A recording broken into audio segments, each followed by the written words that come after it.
tara samahan niyo kung magluto ngayon ng pork adobo. So, ayan ang ating baboy. Atin ang palambutin muna. Lalo na ito sa bigay.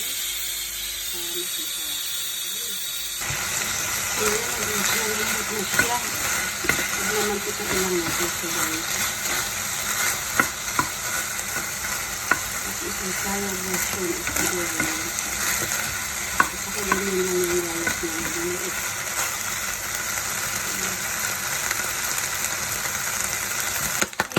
Nalagyan natin natin kaya.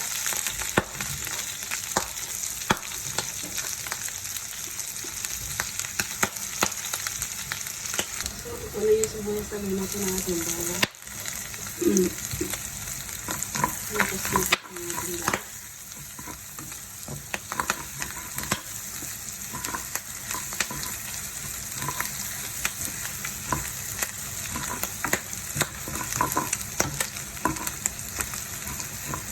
Yan, dahil malambot na yung karne yan, nakabilis lang.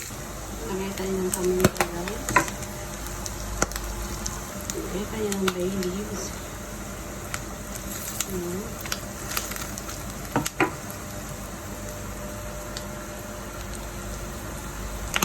At maglagay na tayo ng toyo.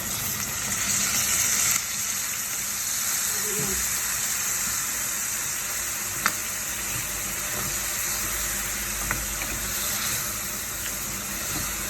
Ipas-ipas natin yan.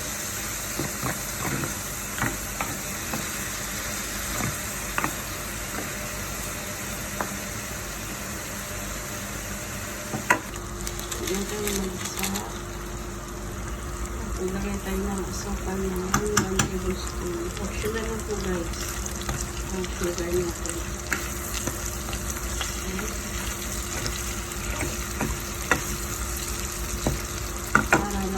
Stand out yung lasa rin. Pwede ba magalit na tayo? At paglagay tayo guys ng konting suka. Ayan.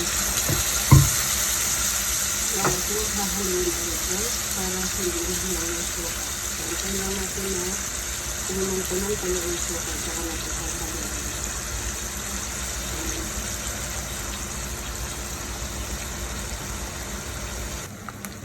So, ayan.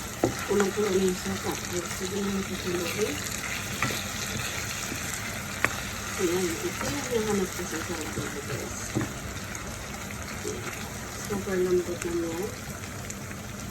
Tapos yung lasa niya hindi siya matamis, hindi maalat. It's swak sa panlasa. So, this is guys. So, ayan ang ating dry adobo. Bisaya version. So, let's eat. Konti lang yung ginawa ko guys kasi ako lang naman yung kakain kasi yung partner ko is a Muslim. Kaya yan. Enjoy ko na yan. Diba? Busog na ako niyan. Sira na naman ang diet nito. It's